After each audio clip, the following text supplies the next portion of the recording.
Multidom. Um programa de multigente, multicoisas, multiassuntos para você e toda a sua família. Apresentação Marta Padovese.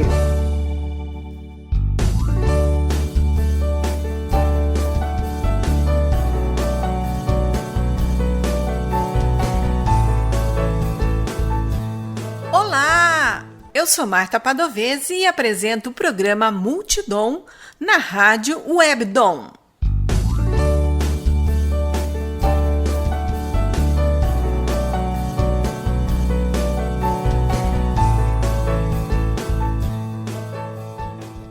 O bate-papo de hoje é com a reverenda Ione da Silva. Ela é de Londrina e recebeu o título de cidadã barbarense em 2012.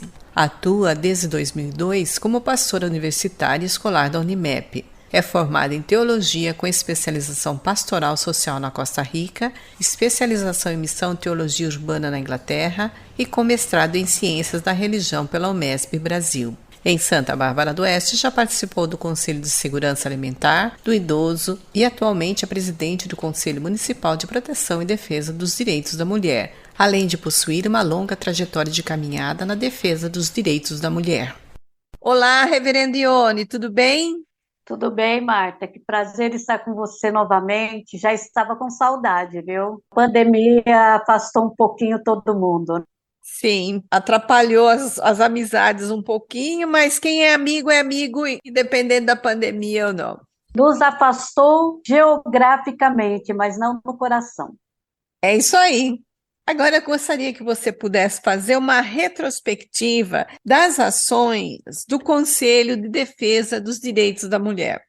Marta, eu acho que primeiro para fazer essa retrospectiva, né, é importante primeiro a gente dizer que de 2018 até julho de 2020, eu estava fora do conselho, era uma outra gestão, né, que trabalhou nesse período da pandemia e que mesmo de longe eu pude acompanhar essas ações que fizeram coisas muito interessantes, apesar da pandemia, do isolamento, do distanciamento, de tudo que estava acontecendo.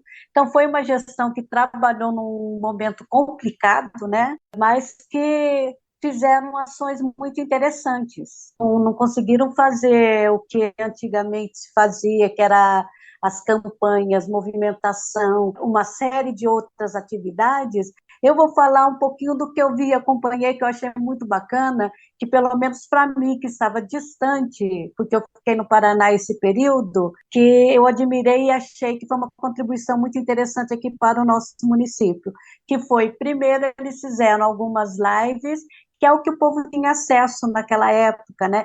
E principalmente no mês de março, que é o mês da mulher, fizeram assim lives muito interessantes, dando informações, dando apoio e mostrando que estavam próximo, perto das mulheres, principalmente das que sofriam violência naquela época. E outra coisa que eu achei que foi muito bacana que eles fizeram, que ficou como um legado para nós, e também como uma responsabilidade, né? Eles produziram uma cartilha muito interessante para informar e orientar as mulheres do nosso município. Essa cartilha já está à nossa disposição. Nós colocaremos à disposição do público, do modo geral, através de uma publicação online, né? E assim que possível também ela na versão escrita em papel. Então, foi um legado muito bacana que, apesar de tudo aquilo que aconteceu, de toda aquela situação difícil da pandemia, do aumento da violência e da impossibilidade de acompanhar, né, caso a caso, esse conselho deixou esse legado interessante. Nossa gestão, a nova gestão, ela foi eleita no início do ano de 2022, e ela tomou posse, ela foi empossada em julho de 22 agora. É um conselho novo, né? Muita gente nova, com muita vontade de trabalhar, e estamos aí só há menos de 6 meses de atividades, né? Mas o grupo se inteirando muito, já acompanhando algumas questões interessantes, e já pegamos aí duas coisas interessantes, né? Primeiro, nós conseguimos fazer algo que foi muito bacana, muito interessante, que foi uma roda de conversa que aconteceu na CISB, no dia 19 de novembro, que nós já começamos, então, entrando nos 16 dias de ativismo pela não violência contra a mulher, né, que aqui no Brasil são 16 mais 5, incluindo aí o Dia da Consciência Negra no dia 20. Então, já começamos aí com essa atividade, então, do ativismo e fazendo parte, então, lembrando um pouquinho as pessoas sobre esses 16 dias de ativismo. 16 dias de ativismo, ele foi lançado pela ONU, né, ainda na década de 90, e ela foi uma campanha que desde a sua primeira versão em 1991, ela já conquistou à primeira vista 160 países, isso no mundo inteiro. E, imagina, em 1991, naquela época já tinha 160 países. Hoje, praticamente, essa campanha ela já faz parte do calendário de todos os países, já atingiu praticamente o globo, que é uma coisa muito interessante. E essa campanha ela tem assim como prioridade separar esses 16 dias para fazer ativismo, ou seja, para mobilizar, conscientizar,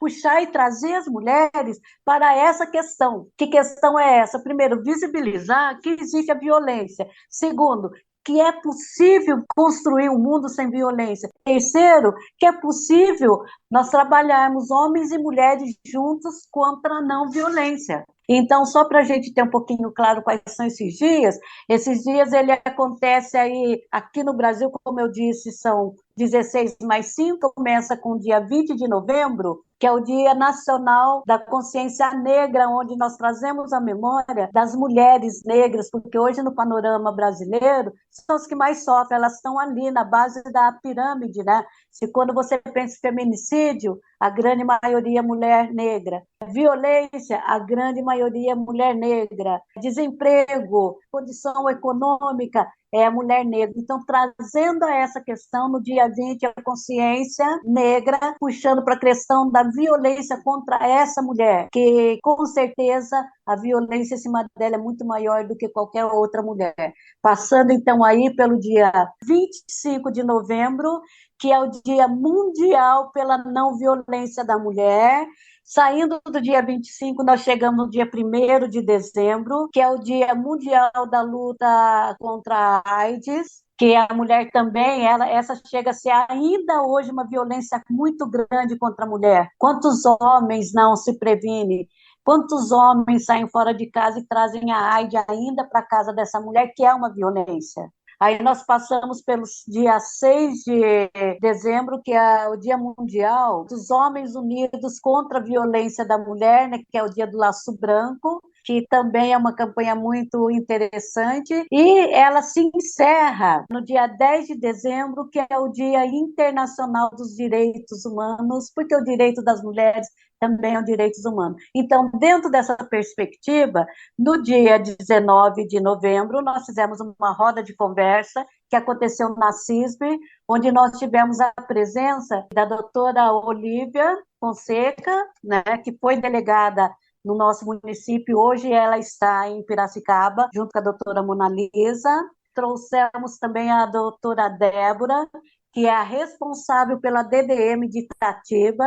Esteve conosco também a secretária de promoção, a senhora Maria Cristina, e nessa data, então, foi assim uma coisa muito interessante, porque nós pudemos, então, fazer um pouco esse balanço, né?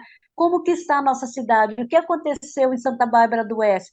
Como tem caminhado as políticas públicas para as mulheres? E ali a gente conseguiu perceber, assim, avanços significativos, viu, Marta? Dos quais, assim, o que eu posso apontar? Primeiro é a questão da casa-abrigo para mulheres vítimas de violência, que esse ano de 2022 está completando uma década. São 10 anos que essa casa existe e que tem trazido esse acolhimento e que tem feito assim, um trabalho fantástico com as mulheres, né? O bom seria se não tivesse a necessidade de ter a casa, porque se tem a casa é porque ainda há violência. Mas, por outro lado, graças a Deus que tem essa casa, porque ela acolhe essas mulheres.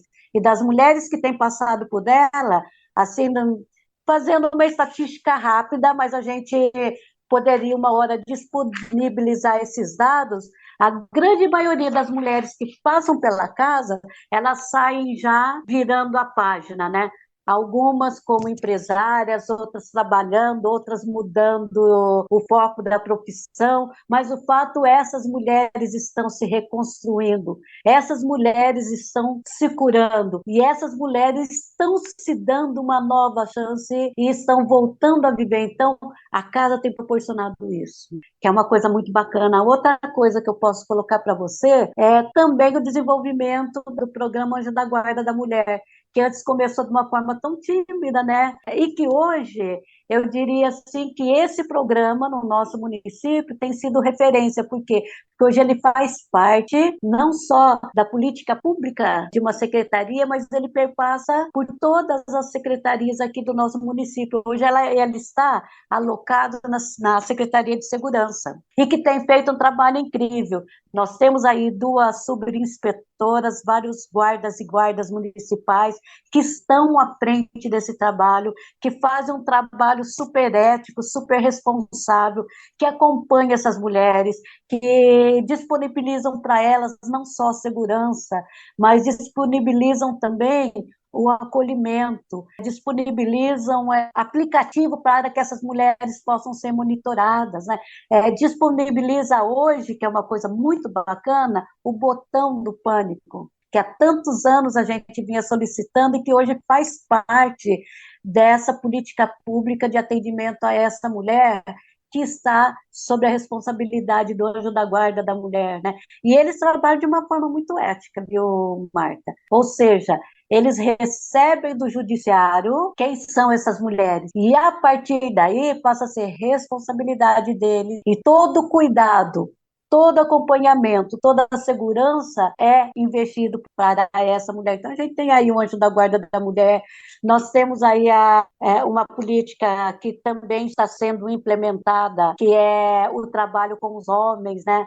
Ainda está sendo estudado de que forma vai ser feito isso, porque o importante para esse programa acontecer, ele precisa que isso seja uma penalização. Não basta simplesmente você mandar um homem para esse programa, mas a partir do momento que esse homem ele é criminalizado, ele foi sentenciado, ele é obrigado, além da sentença, a cumprir um programa onde ele vai aprender, onde ele vai conhecer, onde ele vai ter que participar para ele ver e perceber que ele realmente ele foi violento, que ele não pode fazer isso com a mulher, que ele vai passar por uma reciclagem para que ele possa, então, entender de fato aquilo que ele fez. Porque o homem, muitas vezes, ele é preso, ele mata, ele bate, mas ele não tem consciência, ele acha, eu não fiz nada demais, ela me traiu. Ou então ele fala, eu matei porque ela fez o que não devia, ele não consegue pôr na cabeça dele que o que ele fez é crime, e fez crime de ódio, crime contra a mulher. E esse programa é justamente para isso, é para mostrar, você fez isso, é por isso, isso, e se fizer, você vai ser trancado de novo, né? É uma forma de trabalhar com esse homem e também dele poder se curar desse machismo impregnado e dessa raiva, desse ódio que está dentro dele. Então, esse é um projeto que está em andamento.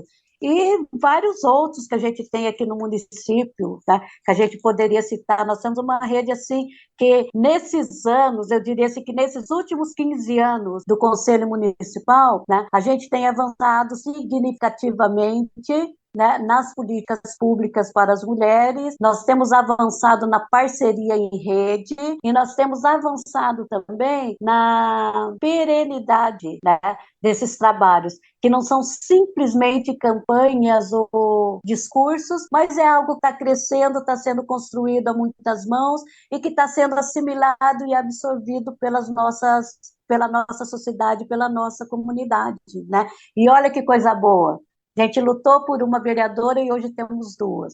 Então, são coisas assim que você pergunta assim, retrospectiva, saldo muito positivo. Eu acho que a gente está nesse caminho, a gente está correndo. Não só a gente tenha crescido, como também as políticas bem têm sido mais fortes. Antes a gente falava em violência doméstica contra a mulher.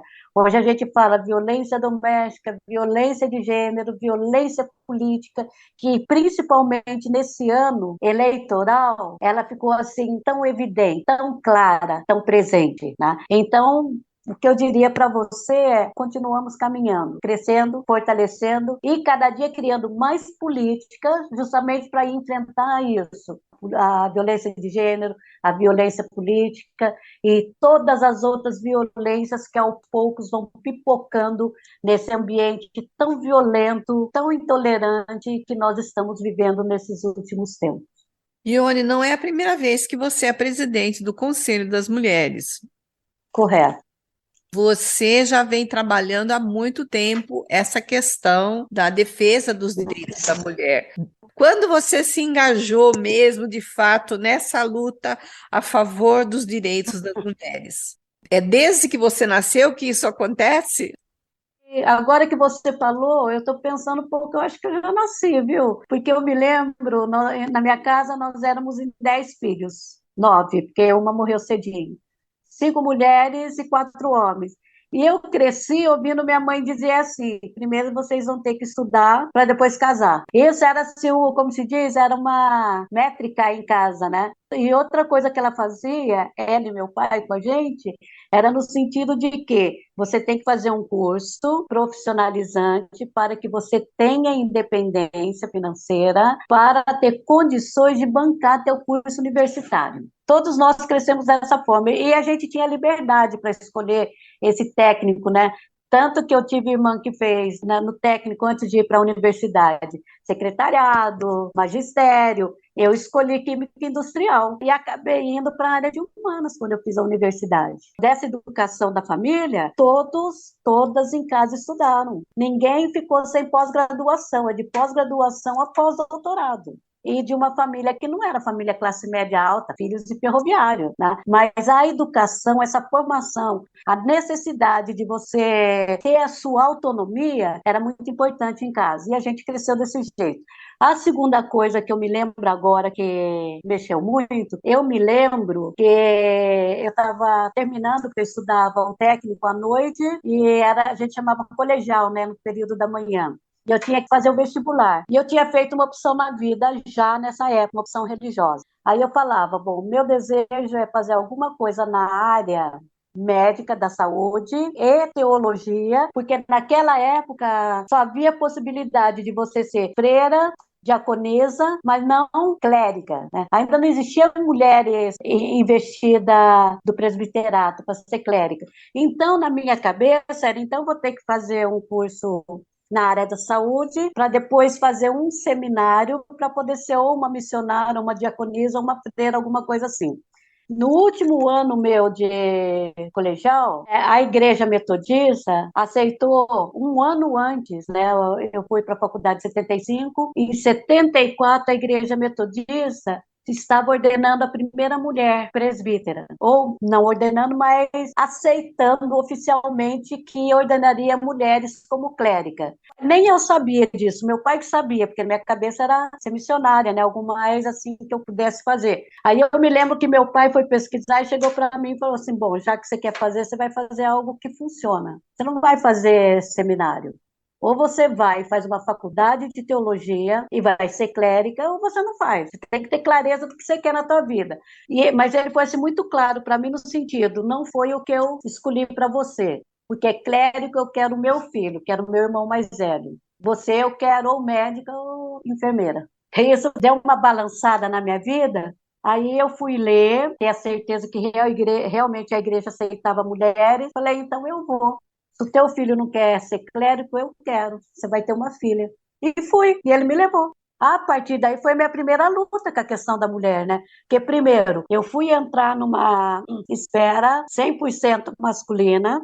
Quando eu fui para a faculdade de teologia, tinha 2 mulheres no primeiro ano e 3 no segundo ano. Ou seja, era 3 mulheres para mais de 200 homens. Então, na própria universidade, a barreira era muito grande. A ideia é: a gente não pode deixar se criar, porque se criar, né? Então, tudo que foi possível fazer para que nós, mulheres, abandonássemos o curso foi feito e nós não abandonamos. E segundo, como nós passamos pelos 5 anos da faculdade, por tudo aquilo, a gente tinha que ficar mais 3 ou 4 anos como diácono para depois ser ordenada presbítera, né? Os homens ficavam um período, para nós mulheres, esse período era maior. E depois que você era ordenada, eles te mandavam para a pior igreja que tinha, para que você não suportasse, tanto que a maioria abandonava. Das 3 primeiras que entraram, só uma permaneceu. Depois da minha turma, eu me lembro que poucas ficaram no ministério, porque não suportaram. Eu fui nomeada para a minha primeira igreja em Santa Catarina, numa cidade que não tinha nenhum negro, só branco, né? Então lá eu era considerada negra. Fui para uma igreja onde a casa pastoral não tinha banheiro, né? Eu tinha que usar, sabe aquelas casinhas de buraco lá fora? O meu fogão era um fogão a lenha e o meu chuveiro era aquele de balde, 78. Eles tinham certeza que eu ia abandonar, me deixaram lá 3 anos. Eu fiquei nessas condições, no segundo ano consegui fazer um banheirinho dentro da casa, no terceiro ano consegui pôr um chuveiro elétrico, nem luz tinha. E eu morava sozinha, eu tinha o quê? Uns 21, 22 anos. Tentavam assaltar, tentavam me expulsar da cidade, fizeram tudo o que podiam, né? Então, quer dizer, quando você pergunta desde que você nasceu, desde sempre. Eu tive que lutar para poder me firmar e dizer, eu sou mulher, sou pastora, sou clériga, sou vocacionada, aceitei o ministério, aceitei a missão e não abro mão. E a minha missão é essa, não só na igreja, né, mas como é sim acolher a mulher, trabalhar pelos direitos das mulheres e lutar pelos direitos das mulheres. Foi difícil pra caramba. Eu até entendo, né? Porque você imagina, assim, naquela época, de repente, a Igreja Metodista foi a primeira igreja a aceitar mulher no ministério.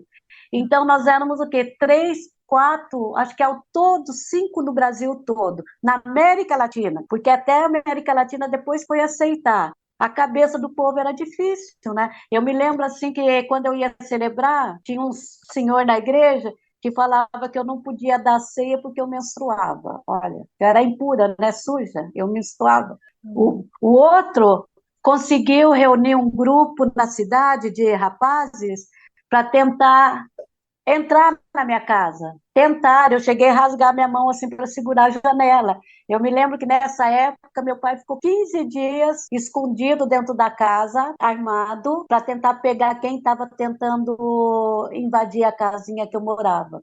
Porque se não tinha banheiro, você imagina se tinha segurança. Nenhuma, né? E depois que fomos descobrir, eram pessoas que tinham sido pagas para me afugentar. Então, a minha luta pelas mulheres, ela está aqui no sangue, né? Já veio com a minha própria existência. Aliás, isso está registrado, viu? Saiu um livro com as histórias das primeiras pastoras e nesse livro eu tenho um capítulo onde eu coloco toda essa experiência. Eu agradeço à presidente do Conselho de Defesa dos Direitos da Mulher, a reverenda Ione Silva, por bater um papo aqui conosco. Obrigada, Ione. Muito obrigada por participar conosco aqui no Multidom. Eu que agradeço, Marta, é sempre um privilégio e sempre uma coisa muito boa estar com você, viu? Eu que agradeço. Gostaria só de deixar um recadinho para as pessoas que acompanham o teu programa, que por sinal é muito bacana, viu? Você é outra mulher aí de ponta, com certeza. Que nesse sábado agora, às 8 horas da manhã, lá no Céu das Artes, nós estaremos gravando aquela dança One Billion Rising, que é aquela campanha onde 1 bilhão de mulheres pelo mundo se erguem contra a violência da mulher. Então, quem quiser participar, né, está convidada a estar conosco lá. E essa gravação irá ao ar, então, no dia 14 de fevereiro, que é o dia de São Valentim, né, São Valentim, aqui no Brasil, e que nós vamos, então, lançar a participação de Santa Bárbara do Oeste, como desde 2014 nós estamos fazendo aí, e presente no mundo, juntando a esse 1 bilhão de mulheres e dizendo, quebre as correntes, né? E chega de violência contra mulheres e meninas. Obrigada, Marta. A gravação para a campanha One Billion Rising foi transferida para a última semana de janeiro de 2023.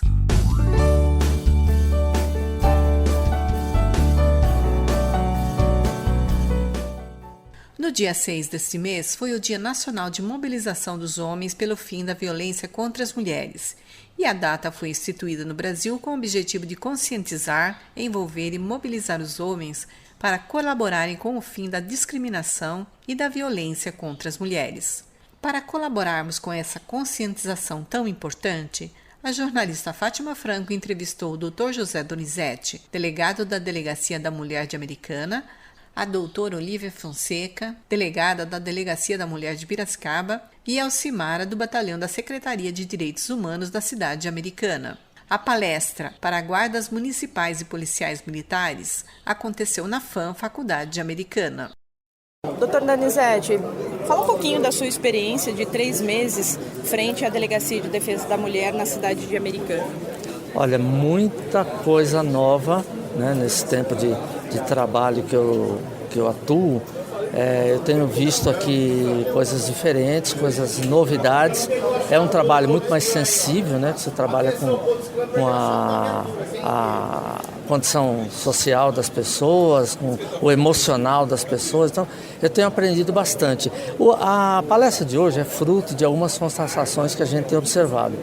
Por exemplo, a gente tem um número até razoável de ocorrências envolvendo forças policiais, assédio sexual dentro das corporações. Isso motivou a gente a fazer esse alerta, né, dar algumas orientações, porque alguns comportamentos até tidos como naturais dessas pessoas, dessas corporações, a gente sabe que constituem um crime de assédio ou, no mínimo, um comportamento antiético inadequado no local de trabalho. Doutora Olívia, eu gostaria que a doutora complementasse a fala do doutor Donizete em relação à palestra que a doutora esteve hoje ministrando aos guardas municipais de Americana, assim como à Polícia Militar. Evento super importante, excelente iniciativa do doutor Donizete, titular de Americana. É um assunto que a gente precisa falar, é um assunto que incomoda muitas pessoas que se ouvem, porque muitos acabam se identificando com comportamentos inadequados, né, de condutas sexuais no trabalho. Quando a gente fala de condutas e comportamentos inadequados, nós não estamos falando propriamente de crimes, nós estamos falando de uma palavra, de um gesto, de um olhar, né, impróprio para uma colega de farda que causa aí uma degradação do ambiente de trabalho. Isso é muito importante também, falar sobre o assunto, discutir sobre o assunto, para que a imagem da corporação também não fique comprometida com denúncias de assédio e que as mulheres que fazem parte dessa corporação possam se sentir acolhidas e protegidas com relação a esses comportamentos. Alcimara Batalhão, coordenadora do Departamento de Direitos Humanos da Secretaria de Assistência Social e Direitos Humanos da Prefeitura de Americana. Qual a importância dessa palestra que acontece na FAM com a presença da doutora Olívia, que é da DDM de Piracicaba, e o doutor Donizete, com a DDM de Americana? É importante para a rede municipal, em especial para as mulheres que vivenciam situação de violência ou que presenciaram já a situação de violência, sentir a segurança que a rede está mais próxima, que as políticas públicas estão conversando exatamente para ampliar o acesso às informações, acesso à rede protetiva e a segurança de poder romper com a situação de violência. A gente sabe que na cidade de Americana tem a Guarda da Mulher, a exemplo da cidade de Santa Bárbara, e a gente também viu uma boa vontade hoje aqui da Polícia Militar também em se conversar em relação a isso. Isso. Americana, através do Comitê Americana por Elas, está em vias de criar um fluxo municipal, um protocolo instituindo o fluxo municipal de atendimento à mulher em situação de violência. Então, a gente precisa que as políticas públicas estejam próximas e que isso seja construído de forma conjunta. Inclusive, a gente pretende envolver as mulheres em situação de violência na construção desse fluxo. A questão da violência em relação à mulher sempre foi muito preocupante na nossa sociedade. De uns anos para cá, essa preocupação tem muito mais aumentado e as instituições estão muito mais atentas a essas questões. O que levou vocês trazerem essa palestra hoje para a cidade de Americana com o pessoal de segurança pública? A aproximação com o delegado, a troca do delegado da delegacia, ele mesmo se aproximou da gente, está empenhado em mudar essa relação polícia civil com a rede protetiva e a necessidade também identificada pelo atual comandante tanto da Guarda Municipal quanto da Polícia Militar. Isso nos deu a segurança de organizar esse evento sabendo também do compromisso dessas instituições. Teve uma outra questão que foi colocada também durante a palestra, de que a assistência social, por exemplo, no seu lugar de fala, não é só cesta básica, né? E como é a sua primeira vez aqui conosco na Rádio Web Dom, gostaria que você falasse um pouquinho do seu trabalho, né, na promoção social da cidade de Americana com essas mulheres vítimas de violência. Então, eu atualmente coordeno uma unidade de direitos humanos. A unidade ela tem como premissa realizar ações, né, que promovam informações, que garanta educação em direitos humanos para redução, prevenção, mas também ações de enfrentamento. Isso no campo dos direitos humanos, que é uma mesma gestão. Na assistência social, a gente informa sempre, né, divulga a informação de que nas situações de violência as mulheres possam procurar nos seus territórios o Centro de Referência de Assistência Social, que são os CRAS. Lá, com certeza, ela vai conseguir um atendimento humanizado e informações sobre que caminhos ela deve percorrer. E também nós temos o Centro de Referência Especializado de Assistência Social, que na política de assistência social é o equipamento de referência para atender qualquer situação de violência tipificada nas nossas normativas, e lá também sempre vai ter um técnico, um assistente social, um psicólogo para fazer orientação dos caminhos, dos direitos que as mulheres podem acessar, dos serviços e como é composta a nossa rede. Na minha participação de hoje aqui no programa Multidom, conversei com a Alcimara Batalhão, que é a coordenadora do Departamento de Direitos Humanos, também com o Dr. José Donizete, delegado da Delegacia de Defesa da Mulher da cidade de Americana, e com a doutora Olívia Fonseca, que já foi delegada aqui na cidade de Santa Bárbara do Oeste e agora é delegada adjunta da Delegacia de Defesa da Mulher da cidade de Piracicaba.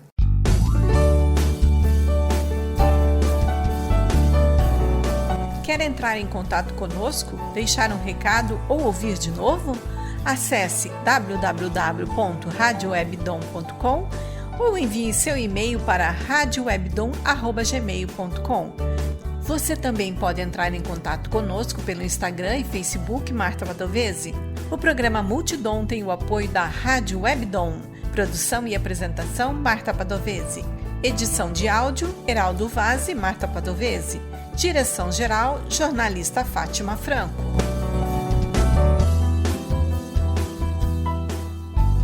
Você ouviu pela Rádio Web Dom o programa Multidom. Um programa para você e toda a sua família. Apresentação Marta Padovese.